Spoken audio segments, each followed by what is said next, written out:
This morning's reading is from The Secret Knowledge of Water by Craig Childs. It is the season of unusual water. March rains have gone heavy, flooding the desert. I was in my early 20s and had been in the desert enough, but hadn't seen this. I had not seen water leaking from fissures in rocks, ferns uncoiled cacti, or rivers plunging along canyons I always knew to be dry.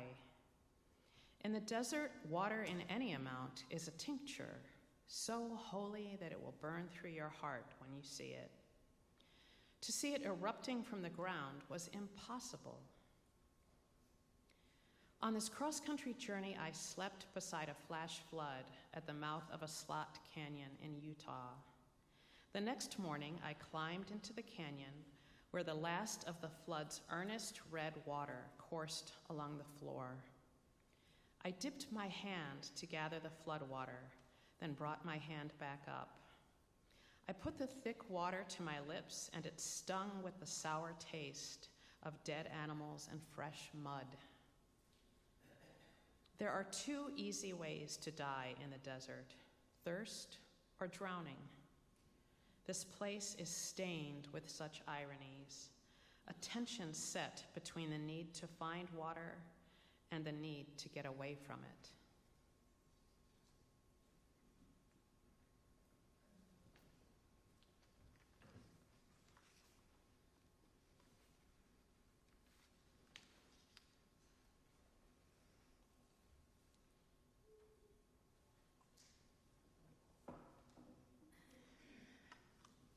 In the summer of 2018, I stood at twilight in a tropical rainforest in the Suzuka Mountains of Japan. I was studying at the Tsubaki Grand Shrine, an ancient Shinto shrine that has relationships with Unitarian Universalists and the school where I teach, Meadville Lombard, for more than 50 years.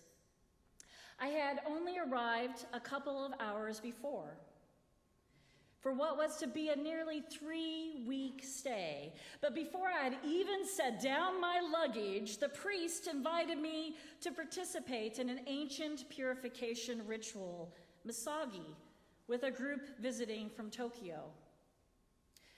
Now, Shinto is an ancient indigenous spirituality that is deeply woven into Japanese history and culture. So much so that even if you don't consider yourself a Shinto or you're a Buddhist or some other faith tradition, you're still Shinto. It's embedded, it's intertwined in everything in Japanese culture.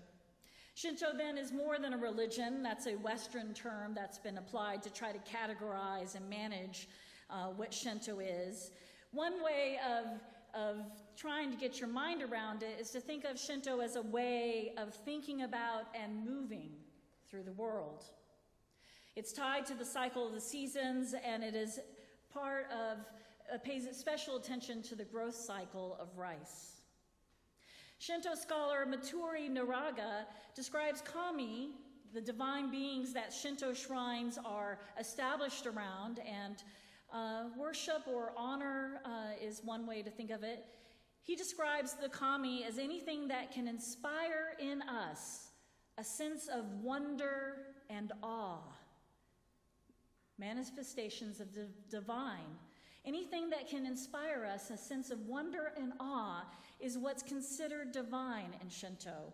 And as a Unitarian Universalist and Transcendentalist, this resonated with me. This is something I could get my heart around, that sense of wonder and awe, the movement of the seasons.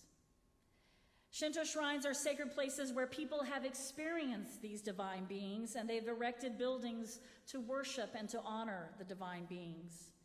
The first Shinto places of worship were in sacred groves of trees, rivers, streams, places of worship in all kinds of places. Kami, or the divine beings, also can be animals, objects, places, and even people. Now, I had heard about the purification ritual of Misagi Before I had arrived, many other Unitarian Universalists over the years have gone to Sabaki to study, and they've talked about this experience of standing under this waterfall. Now, it doesn't look like much here because it's taken from a distance, but it is something to stand under a waterfall. Maybe you've done it somewhere else. It pounds on you, the pressure. It's quite remarkable. People had talked about the startling aspect of undergoing this purification ritual. Misagi involves not only standing under the waterfall, with the waterfall hitting you on your shoulders, and it's icy, icy, icy cold, because it's mountain-fed spring, so even in the hottest summer, and it was when I was there, it is freezing cold, but that you have to stand there and shout a Japanese purification prayer twice before the priests allow you to leave. This is often done in a group kind of ceremony. You're wearing a headband. Men are wearing loincloths. Women are wearing white robes. It's quite a lot to take in as a Unitarian Universalist. Lots of ritual, lots of things you're wearing, and then it's going more than observing nature, it is being in the middle of it. So there I was, I did Misagi, moments after I arrived, standing in that cold mountain-fed spring with it pounding on my shoulders, shouting this prayer. And afterwards, you tell yourself, maybe because it was the cold water, maybe it was because of the power of the waterfall, but you can barely stand up. You look at the world anew, refreshed. It was the perfect way to begin my time there as I studied the Shinto way and studied nature in another part of the world. A few weeks later, a woman who was visiting the shrine asked to speak with me. She was thinking about doing Misagi. She had been invited to, but she was nervous. And although she was Japanese, she had lived in New York City for many years. She heard there was an American around. She wanted to talk to me about it.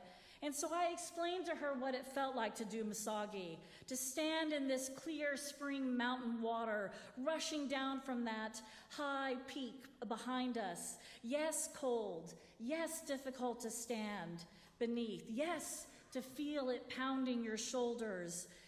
As I searched for words, I realized I was telling her about Misagi, about the experience. I paused a moment, realizing that I wasn't telling her how it felt. Finally, I looked up at her and said, Misagi is like being embraced by the divine.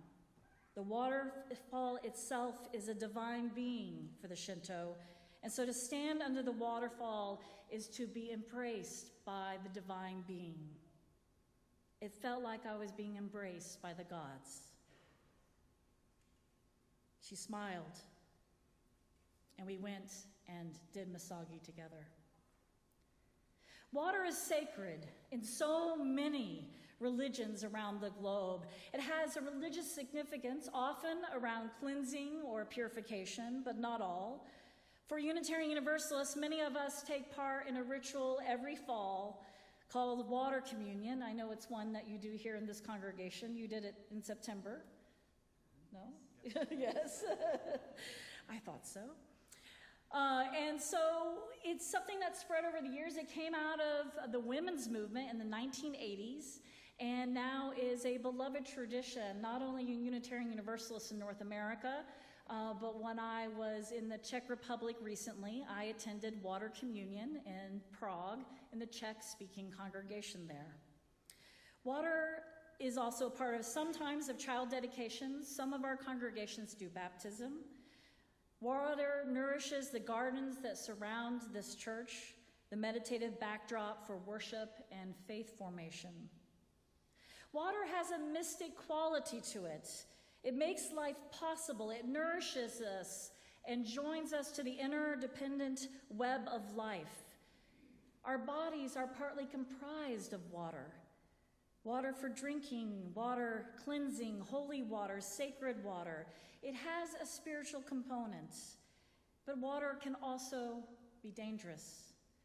Those who have experienced a hurricane Most recently, Katrina or Dorian or the typhoon that passed over Japan yesterday knows that water can be a destructive force as well. The relentless rainstorms unleashed on Houston and other places because of climate change, inundating and flooding areas that have never flooded before. Water is something we are talking about, in part because we're experiencing it in new ways. In some places, they're running out of water. California comes most recently to mind, but it was very stark a couple of years ago when Cape Town, South Africa, was actually counting down to day zero. That's what they called it, day zero. When they felt that the water would go they knew the water would go too low for the water to go into the municipal system. It would go too low in the reservoir. The taps would run dry in Cape Town. They narrowly escaped that fate. Until recently, many of us have taken water for granted in this country, and I have to say, in a place like this along the Great Lakes, it seems like we have a lot of water, a lot of fresh water. But the Flint water crisis in Flint, Michigan, the poisoning of well water and aquifers from fracking wastewater, and communities losing water supplies to private companies is bringing on a new awareness. It's hard to believe that the Clean Water Act has its roots back to 1948. It was first called the Federal Water Pollution Control Act, and it was the first act in the United States to attempt to address water pollution. But it was a weak act. It didn't have many restrictions on what companies and people could put in the waterways. It didn't have much of effect. It took a growing awareness of individuals, of people, of communities, to start understanding that something was happening to the water, and also at the same time, the air. But Rachel Carson's famous book, Silent Spring, helped change people's minds. It came out in 1962, 57 years ago. It was not the first book Rachel Carson had ever written. It was actually her third, and she had won a National Book Award and earlier books that talked about nature and the sea and the water, bringing people into that place of wonder at the intricacies and the beauty of water. But Silent Spring was a different kind of book. It was a book where she traced what many people had known for a long time, but had not talked about in a way that was accessible to a wide range of people, that we were dumping pesticides and other chemicals into the earth and the waterways. And she opens the book with this startling story of a small town during springtime that's absolutely silent. There are no insects, there are no bugs, there are none of the things that we associate with the sound of spring. It is a silent spring. Her book, in many ways, as one New York Times reporter says, was an indictment of the 1940s and 50s, when many tried to contain and control nature through chemistry. Rachel Carson showed us how it was also poisoning us. The next year, she testified before Congress, and then following her book, another incident happened, something that went on the national news and caught people's attention. The Cuyahoga River in Cleveland caught fire again. Many people who have maybe remember that time. I served in Cleveland, one of our churches, for 8 years, and whenever I would tell people I was from Cleveland, they said, "Oh, is it Cuyahoga River on fire?" I think we have, yeah. That's one of the color photos from that time. It had been on fire actually 16 times from 1868 till 1969. And it was because so much waste and chemicals had been dumped that it could catch fire, and it took weeks and sometimes days to put these fires out. But 1969 was a moment when it caught the nation's attention. It was seen on the national news. And by 1972, the Clean Water Act was in formation when a series of amendments were made to that original 1948 act. It had strong bipartisan support, so much so that when President Nixon vetoed the 1972 amendments, Congress easily overrode the veto and it went into law. It protected all kinds of waterways from having chemicals and byproducts from industry dumped into it. It's a long list of amendments that changed the waterways in and around this country. And certainly in my own lifetime, thinking about many of the places I grew up that you weren't supposed to swim, that has been transformed over time. Even Lake Michigan has cleaned up quite a bit. And the Cuyahoga River, I will tell you, does not catch on fire anymore. I promise. But in these times, we are coming back to a place where it might go back to that, where many of these amendments to the Clean Water Act, to the Clean Air Act, are being eroded. It's a time of concern around climate change. The global climate strike just happened a few weeks ago, and for many, every Friday is a part of that movement, where young people across the globe are speaking out against climate change, but also the pollution that is damaging this earth to the point that many fear there is no return. When I heard Hillary was going to be preaching about water, I started thinking about the water in my life, the experience of the ritual in Japan, but also one of the books that to this day continues to be a part of my thinking around water. When you live in the Great Lakes, as I said, sometimes you can see so much water, you may not worry about it. You may not be thinking about it in the forefront of your mind. You turn on the tap, it comes out. I read a book years ago by Craig Childs who changed my thinking about water because he is he's a natural historian, but also a scientist who maps water in the desert. Deserts are a place of contradiction, he says, and to one group of people, it is a place of death, with the intensity of the sun, the heat leading to unquenchable thirst. But he reminded me with his writing that deserts are surprising places too. Water is the ultimate surprise in the desert. It comes in many forms: dampness in the sand, deep underground aquifers, water spraying from a canyon wall at a maddening speed, water resting in large pools on sandstone, bursting from the sky and running into ancient riverbeds to change the land with its force. Yes, he says, you can die of thirst in the desert, but if you're not careful, its floodwaters can overtake you. Childs maps water in the deserts of the United States and North America.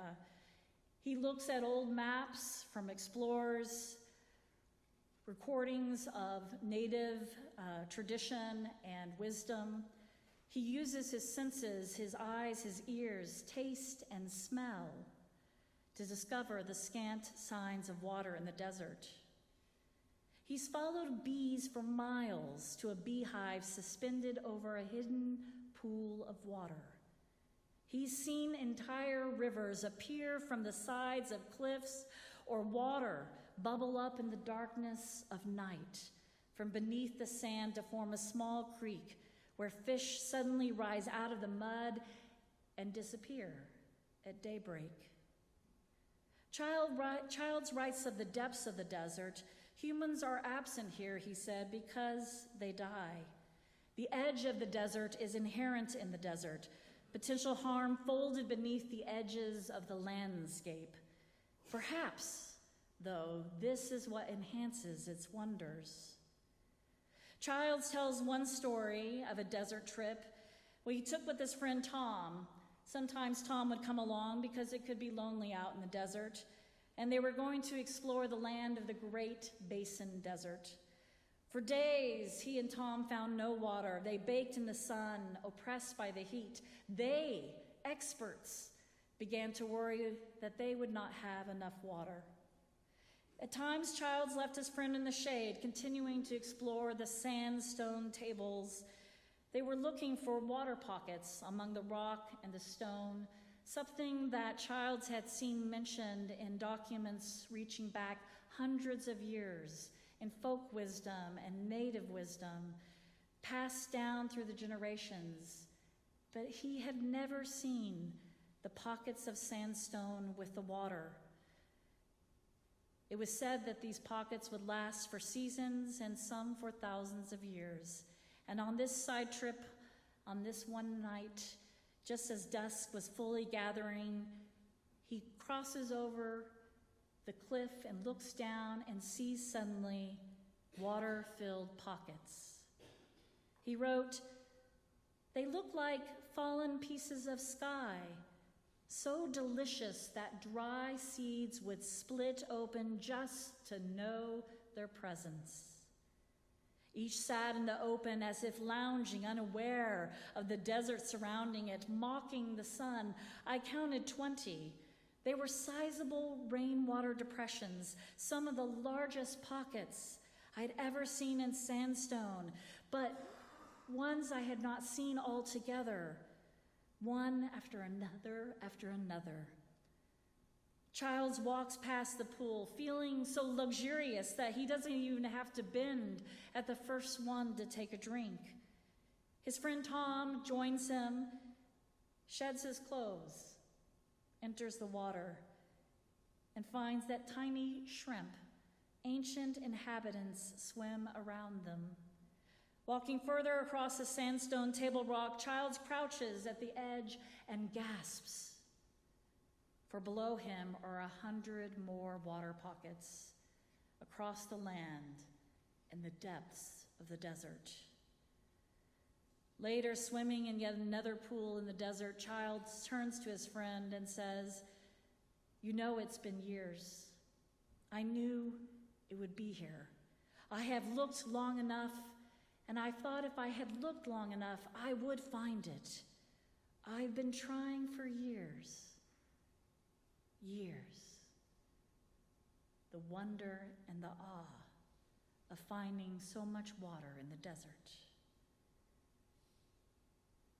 Last month, as many of us did, I took part in the global climate strike. I attended a small gathering, not quite filling the town square where we had all gathered. One thing I did notice was how many young people were there, and young families and children.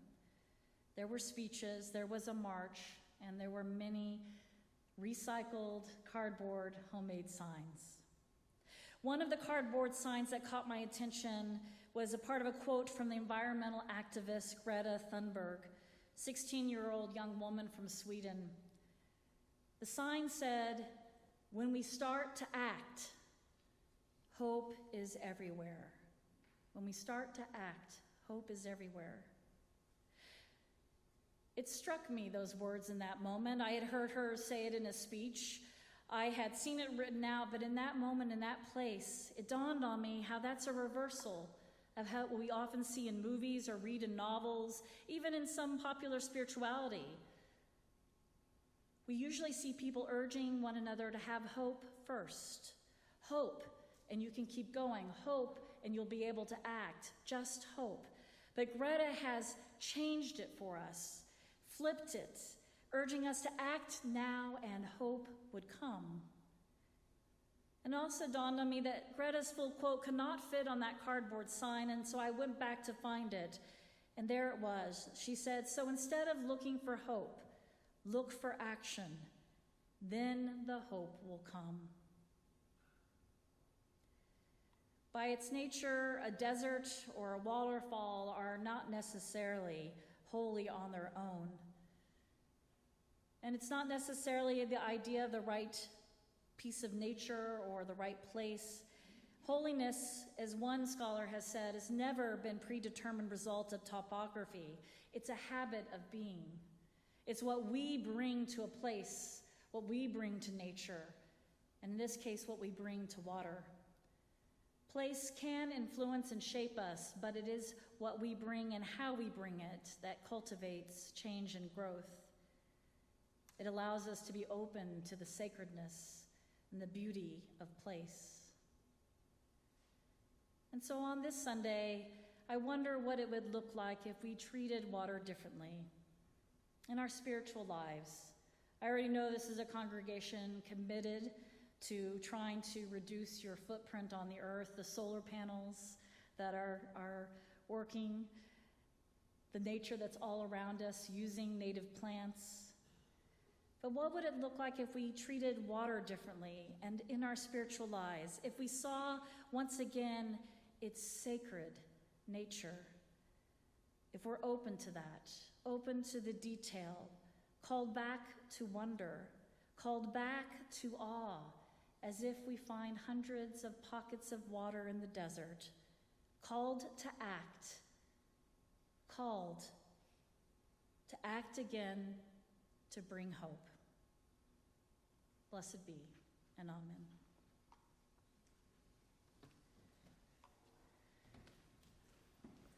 I invite you in the singing of our final hymn today. I want to give thanks to the band, something I always wanted to say, who's bringing us this beautiful music, and Martha and Mary's assistance today. Our final hymn is number 175. We celebrate the web of life, and it's in the gray hymnal. Yes? Yes, yes. And I invite you to rise in body or spirit.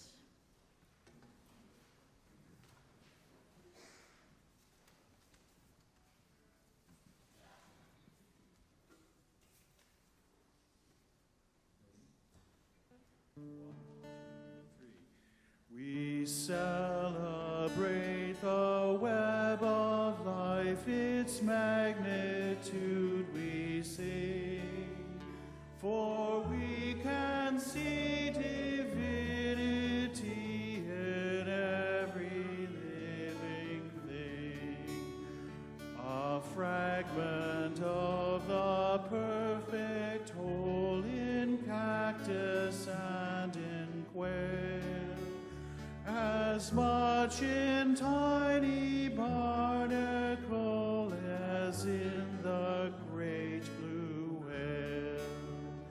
Of ancient dreams we are the sum, our bones link stone to star, and bind our future worlds who come with worlds that were and are.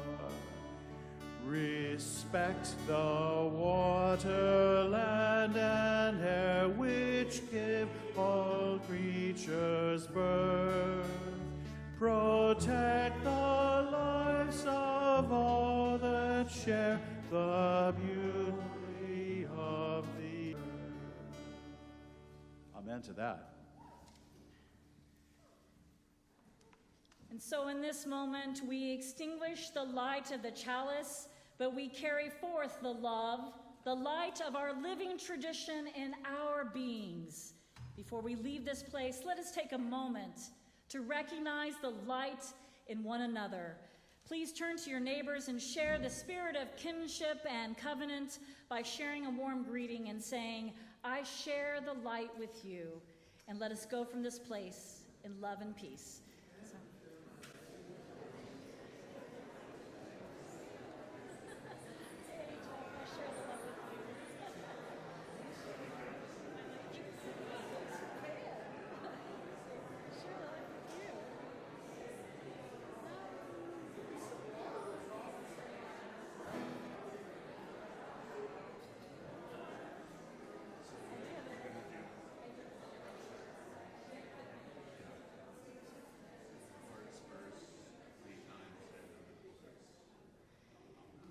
And so may the truth that sets us free, the hope that we act into being, and the love which casts out fear, lead us forward together until the day spring breaks and the shadows flee away. Go in peace, go in love, and act hope into being in all that you do.